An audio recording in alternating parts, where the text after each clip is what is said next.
आइए देखते हैं एक्सरसाइज 5.1 का क्वेश्चन नंबर फर्स्ट, जिसमें 4 पार्ट हैं। चारों पार्ट को हम सॉल्व करेंगे। जो पहला पार्ट है उसके पहले जो स्टेटमेंट लिखी हुई है कि in which of the following situations does the list of number involved make an arithmetic progression and why. सबसे पहले तो ये जो 4 स्टेटमेंट आपको दिए हैं अलग अलग, इनको जो है इन स्टेटमेंट से आपको एपी सीरीज बतानी है और इसके बाद आपको ये भी बताना है, इससे पहले आपको एपी सीरीज बनानी है, अर्थमेटिक प्रोग्रेशन सीरीज बनानी है, और इसके बाद उस सीरीज से आपको ये बताना है कि क्या ये अर्थमेटिक प्रोग्रेशन है या नहीं है। बात समझ में आ गई? चलिए इसका सल्यूशन कैसे कर सकते हैं कर पहला सल्यूशन नंबर फर्स्ट का स्टेटमेंट देखते हैं। The taxi fare after each kilometre when the fair is RS 50 for the first kilometre RS 8 from each additional kilometre. मतलब कोई टैक्सी है जो पहले किलोमीटर का चार्ज 15 रुपये लेती है और इसके बाद वो एडिशनल चार्ज पर किलोमीटर 8 रुपये लेती है। तो इसका आपको एपी सीरीज बनाना है। ध्यान से देखिएगा। फेयर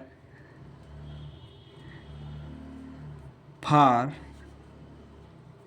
1 किलोमीटर कितना दिया हुआ है? 15। बात समझ में आ गई? यदि मैं 2 किलोमीटर का निकालता हूँ, ध्यान से देखिएगा, 2 किलोमीटर का निकालूंगा तो यहाँ पे क्या होगा? 1 भाई फर्स्ट प्लस फर्स्ट, पहले किलोमीटर का कितना है? 15, और फिर एडिशनल चार्ज कितना है?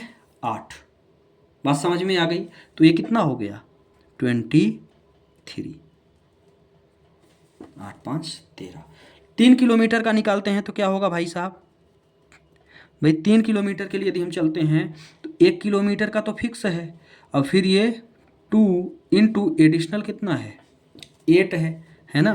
तो ये हो गया 15 और प्लस 16, तो कितना आएगा? ये आ गया मेरा 6 5 11 31। बात समझ में आ गई? फिर इसके बाद 4 किलोमीटर की बात करते हैं। अब ज़्यादा नहीं, ये लास्ट निकाल रहे हैं अपन, है ना। 4 किलोमीटर की बात करते हैं तो फर्स्ट किलोमीटर का तो फिक्स है, और इसके बाद जो आगे के भाई 3 1 4 2 1 3, तो ये क्या हो गया? 8। कितना आ गया? ये तो 15 मेरा फिक्स है, और यहाँ पे मुझे कितना मिल गया? 24। तो इसको यदि मैं ऐड करता हूँ तो कितना आ गया? देखिए इसको मैं 8 8 8 भी लिख सकता था, 2 8 8 भी लिख सकता था, 2 बार 8, ये मैंने डायरेक्ट मल्टीप्लाई कर दिया, पड़ेगा वही, है ना। अब आगे चलते हैं तो इसकी यदि मैं सीरीज बनाता हूँ तो भाई पहला कितना है? 15 है, दूसरा कितना है? 23 है, फिर 31 है, फिर 39 है।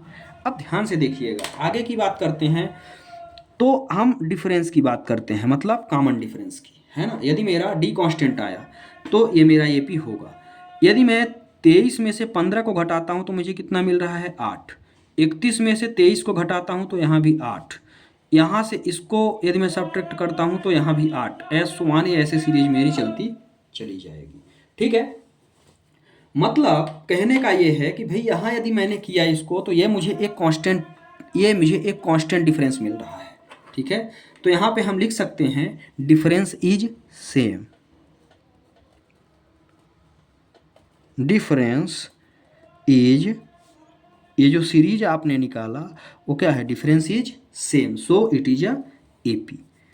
सो इट इज एपी, ठीक है। तो ये हो गया प्रश्न नंबर फर्स्ट का पहला।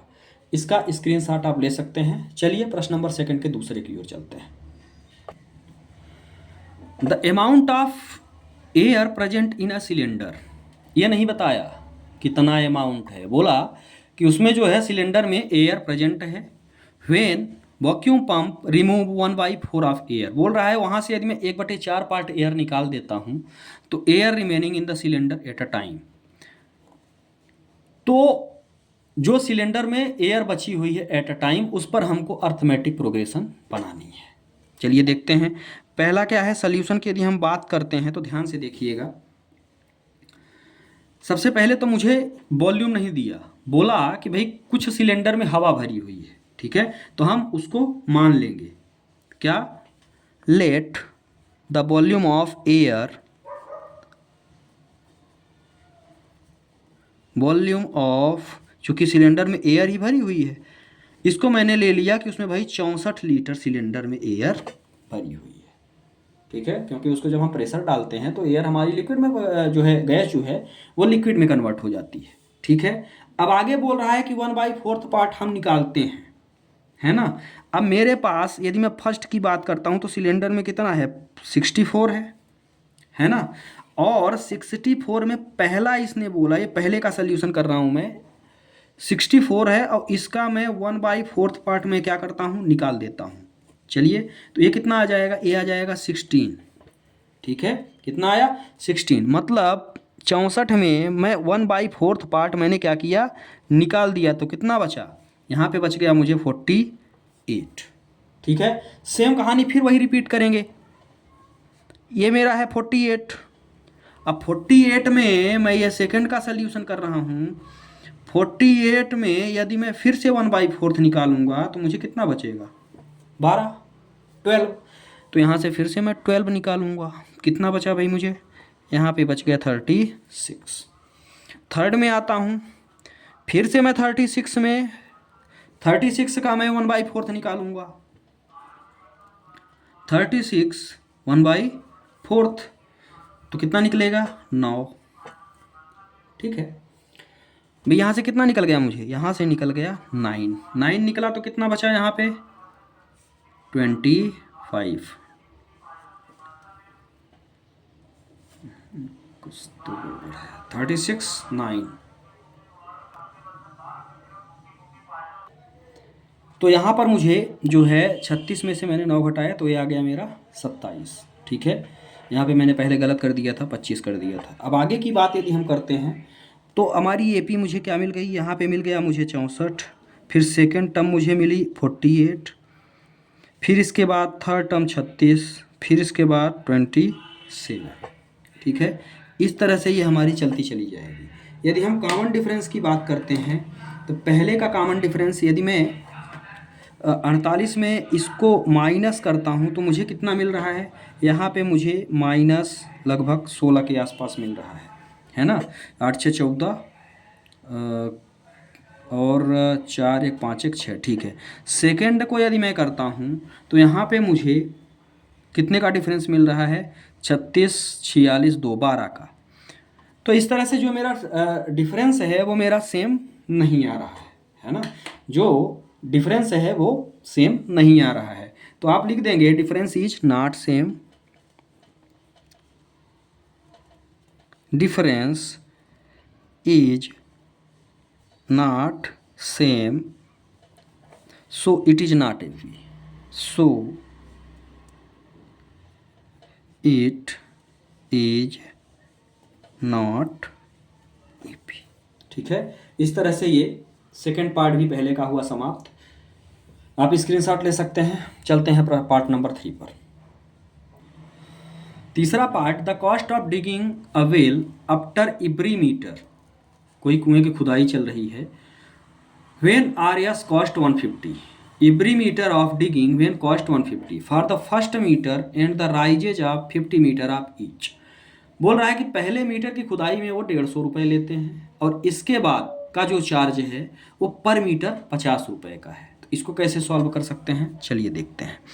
भाई सोल्यूशन की यदि हम बात इसमें करते हैं तो सबसे पहले तो हमको कॉस्ट ऑफ 1 मीटर है ना, cost of digging in 1 meter.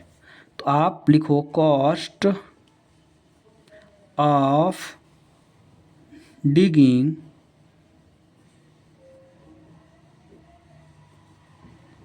1 meter. 1 meter का कॉस्ट कितना है भाई, 150 है। ठीक है, यदि मैं 2 मीटर की बात करता हूँ, 2 मीटर में तो पहले का तो 150 है और फिर दूसरे का एडिशनल कितना है, 50 रुपये। तो ये कितना हो गया, 200।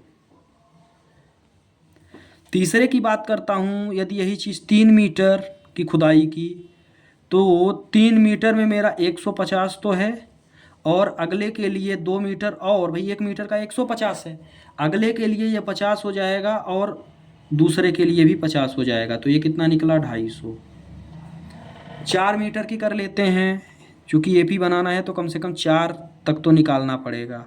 4 मीटर की करते हैं तो ये 150 है, प्लस आगे के 3 मीटर के लिए 50, पहले मीटर के लिए 150 है और आगे के लिए ये 50 है, तो कितने हो गए, ये पहुंच गया मेरा, तो 4 कर दिया क्या मैंने, यहाँ 2 था तो यहाँ 3 ही होगा, है ना।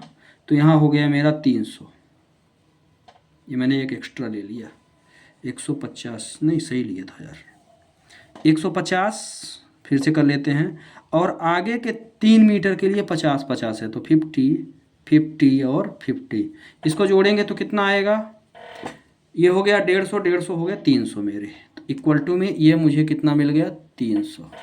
ठीक है, मतलब जो मुझे सीरीज मिली वो क्या मिली, पहले तो मिली 150, फिर दूसरी क्या मिली कमल, दूसरी मिली 200, तीसरी मिली 250 और चौथी मिली 300। ठीक है, इस तरह से ये सीरीज चलती जाएगी। डिफरेंस की बात करते हैं तो इससे यदि मैं इसको माइनस करता हूँ तो कितना आ रहा है 50, इससे इसको करता हूँ तो कितना आ रहा है 50, और इससे इसको भी करता हूँ तो कितना आ रहा है 50। बात समझ में आ गई, मतलब ये है कि जो डिफरेंस आ रहा है वो मेरा सेम आ रहा है। ठीक है, तो आप यहाँ लिख देंगे difference is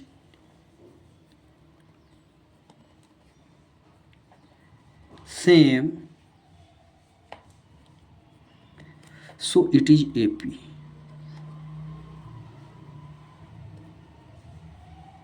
difference is same so it is AP। तो इस तरह से ये तीसरा पार्ट भी हुआ हमारा खत्म। चलिए इस प्रश्न के लास्ट पार्ट की ओर चलते हैं। अब चौथे पार्ट की जो स्टेटमेंट है वो क्या कह रही है, the amount of money in the account every year when Rs 10,000 is deposited at compound interest at 9% per annum. Starting amount कितना है,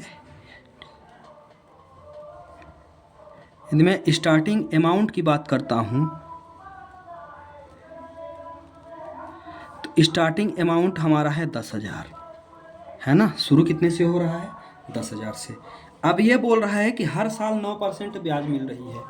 10,000 का यदि हम 9% ब्याज निकालते हैं तो कैसे निकालेंगे, 10,000 इंटू 9/100, है ना, सॉरी 8% है तो 8/100, तो ये यदि मैं इसको सॉल्व करता हूँ तो ये मुझे मिलेगा 800। ठीक है, मतलब यदि मैं सेकंड की बात करता हूँ, first year after amount first year, ठीक है, तो फर्स्ट ईयर में कितना होगा 10,000, और इसमें जो है इसको कितना है 800 ब्याज मिल रहा है ना, तो ये कितना हो गया 10,800।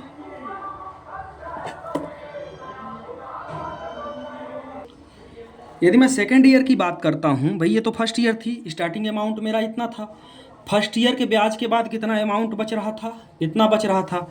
यदि मैं सेकेंड ईयर की बात करता हूँ तो सेकेंड ईयर में मेरा अमाउंट कितना हो गया है 10,800, है ना, 10,800, और इसके बाद इसका 9%, 10,800